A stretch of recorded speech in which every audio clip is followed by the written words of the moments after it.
The storm did not fall from the sky like normal rain. It came sideways, sharp and endless, driven by wind so strong it felt alive. People in Seattle call it an atmospheric river, but that night it felt like the ocean itself had risen up and chosen me as its target. I stood shaking outside the tall iron gate of my family's estate, soaked through, wearing nothing but a thin hoodie that offered no real protection. My breath came out in short, shaky clouds as the cold wrapped itself around me like a trap. Through one of the glowing windows, I could see them clearly. My mother, Patricia, stood calmly inside, pouring tea into fine china cups. My sister, Tiffany, sat across from her, warm and dry, wrapped in comfort. The light around them looked golden and safe, like a picture from a magazine. Meanwhile, the electronic gate between us stayed locked. My mother had sealed it from the inside, leaving me stranded on the public road like I did not belong there at all. My phone buzzed weakly in my hand, the screen showing 12% battery. I did not cry. I did not shout. I did not beg. Instead, I dialed my father's number with fingers so numb they barely worked. Before I explain what my father later found on my sister's iPad, the thing that changed everything in that house forever, I want you to know this moment mattered. The cold was not just on my skin. It had settled deep inside my bones. My jaw shook so hard my teeth clicked together like loose dice in a cup. I tried pulling my hands into the sleeves of my hoodie, but the fabric was heavy with rain, useless against the wind cutting in from the Puget Sound. My fingers felt distant and clumsy, as if they did not belong to me anymore, wrapped tightly around my phone as if it were the only thing keeping me standing. Only 20 minutes earlier, I had been inside. 20 minutes was all it took to go from safe to abandoned. The house had smelled like roasted garlic and rosemary. I had been setting the table, listening to the quiet sounds of a normal evening. Then the scream tore through the house. Tiffany came running down the stairs, her face perfectly shaped into shock and hurt. Tears streamed down her cheeks as she held her phone out in front of her like proof of a crime. She said $12,500 was gone, transferred out of her account. She said it was stolen. That money, she reminded everyone, came from our grandmother and was meant for her summer camp in Europe. Then she pointed straight at me and claimed I had used her Face ID while she was asleep. I never got the chance to defend myself. I never got the chance to see the bank app or ask for evidence. My mother did not even glance at the phone. She did not hesitate. She just looked at me. The disgust in her eyes came fast, strong, and familiar. In 2 long steps she crossed the room, and the slap echoed louder than the thunder outside. It was not correction. It was not discipline. It was pure hate. Her nails dug into my arm as she dragged me toward the door. She opened it and threw me outside like trash she forgot to take to the curb. The door slammed shut behind me, locking tight. Standing there alone, watching the rain cut through the bright security lights, I understood why I was not pounding on the gate. Any normal teenager would have screamed, would have begged into the intercom, would have apologized for something they never did just to get back into the warmth. I did none of that. In that freezing darkness, something finally became clear. My mother was not trying to teach me anything. She was not confused or mistaken. She was enjoying this. I could feel her watching from behind the curtains, waiting for me to break. She wanted me crying, kneeling, pleading, so she could feel powerful. When she decided to let me back in, for 15 years, she had trained this pattern, casting me as the villain so Tiffany could always shine as the perfect victim. If I begged, I would prove her right. If I screamed, I would feed her need for control. That realization killed the fear. The panic drained away and left something cold, sharp, and steady in its place. I was not her daughter. I was a tool in her game, and I was done playing. I wiped the rain from my face and did not look back at the house again. Instead, I stared down the road, watching through the storm. I was not waiting for comfort. I was waiting for proof. I was waiting for my father.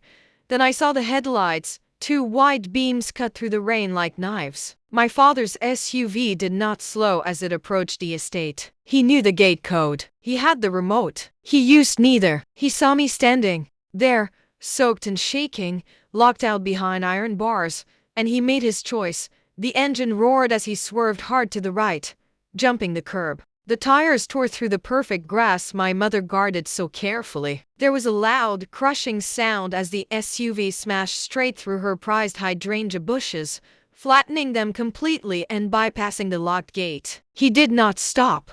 Until the bumper was just inches from the front steps, he stepped out before the engine even went quiet. He did not run. He moved with purpose. In one smooth motion, he pulled off his coat and wrapped it around me. The warmth hit instantly, but his face was colder than the storm. He did not ask for explanations. He did not demand details. He looked at the locked front door, then back at me, his eyes dark and focused.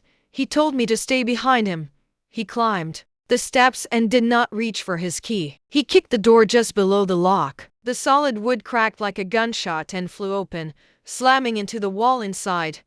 1 second I was in chaos and cold. The next I stood in a silent, glowing foyer that smelled of lavender and expensive tea. The sudden calm made my head spin. My mother stood in the living room, teacup frozen halfway to her lips. She did not look scared. She did not look ashamed. She looked irritated, like someone whose evening had been interrupted. She snapped about the ruined flower beds and said she had been handling my discipline, saying consequences were necessary. My father walked past her without a glance. His wet boots stained the pale rug as he crossed the room. He went straight to the sofa where Tiffany sat curled under a cashmere blanket, wide-eyed, clutching her iPad to her chest. My mother shouted after him, calling me a thief and repeating the accusation. He stopped in front of Tiffany and held out his hand. He told her to give it to him. She protested weakly and looked to our mother for help. He repeated himself, steady and final, and took the iPad from her hands when she hesitated. Tiffany screamed, not in fear, but in anger. She reached for it, scratching at his arm, but he lifted it out of her reach like it was a dangerous object. My mother moved to interfere, shouting about privacy and rights. My father cut through it all with one calm statement, saying he paid the bill and owned the account. He walked to the massive screen above the fireplace and mirrored the iPad display. The peaceful images vanished, replaced by Tiffany's home screen, blown up so large no one could look away. He opened the payment app. There was no trick, no hacking, no mystery. The truth sat plainly at the top of the screen. Sent to Lux Life Resale. 12.50 memo investment piece. The silence that fell over the room was heavy, suffocating. Mom stared at the number on the giant screen. She blinked, her mouth opening and closing, like a fish on dry land. That proves nothing. She stammered, desperate to keep her worldview from collapsing. Sierra could have done that. She could have stolen the iPad while Tiffany was sleeping and made the transfer. Is that right? Dad asked. He swiped up. He opened the mail app. The latest email was timestamped 3 hours ago. Subject: your order has shipped. Sender: Chanel official. The tracking number was live. The delivery address wasn't my room. It wasn't a locker. It was addressed to Tiffany Street, James. Care of her best friend's house was streets over. Did Sierra order a 5-0 handbag to your friend's house, Tiffany? Dad asked, turning to look either. Did she forge the confirmation memo too?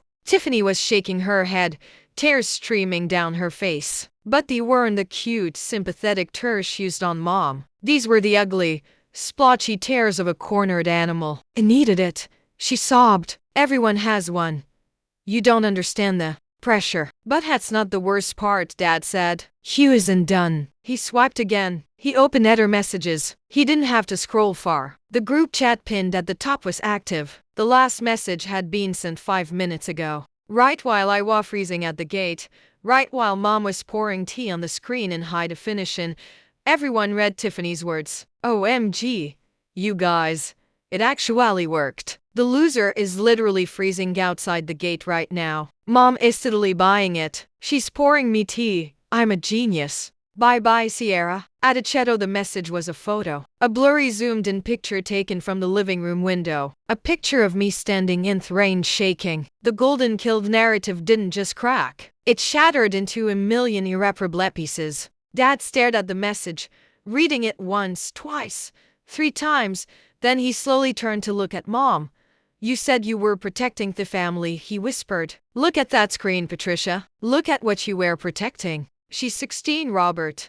Mom's voice was shrill, Desperate, she stepped in front of the TV, trying to block the damning image of the group chat with her own body. It's just a mistake. She was acting out. Girls her age do stupid things when they feel threatened. We can return the bag. We can get the money back. It's just money. Just money, my father repeated. His voice wasn't loud. It was dead. He didn't look at her. He didn't look at Afeni, who was now sobbing into her hands, making sounds that might have been apologies if anyone was listening. He looked at the iPad in his hand. He wasn't done. He had seen something else in the mail app, something that had caught his eye before he switched to the messages. Move, Patricia, he said. No. You've made your point. You've humiliated her enough. He didn't argue. He just stepped around her, tapped the screen, and the TV shifted again. He wasn't looking at the inbox anymore. He had opened the trash folder. What are you doing? Mom demanded, grabbing Ethan's arm. Stop digging. You're just trying to find reasons to hate her. I'm trying to find the truth, he said. He opened a deleted email on the larger screen so no one could miss it. It was an acceptance letter sent yesterday for a full scholarship to the Summer STEM Initiative. I had waited weeks for it, convinced I hadn't gotten in, but I had, Dad whispered, stunned. She got in yesterday.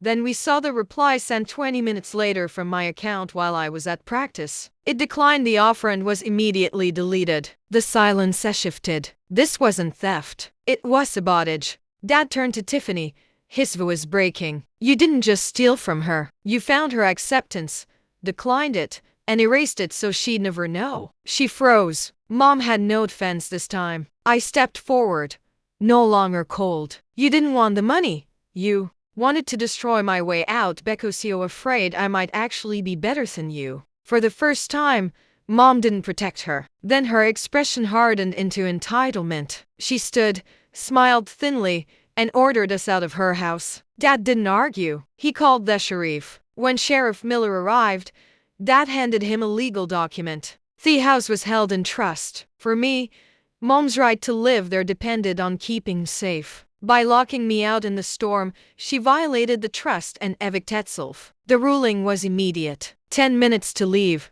I watched them escorted into the storm. No longer powerful, no longer protected. When the door closed, the house felt quiet and safe for the first time. Later, my dad made hot cocoa like he used to when I was little. The scholarship was reinstated. I accepted it. They thought ownership meant control, but real ownership is accountability. And now finally this life belongs to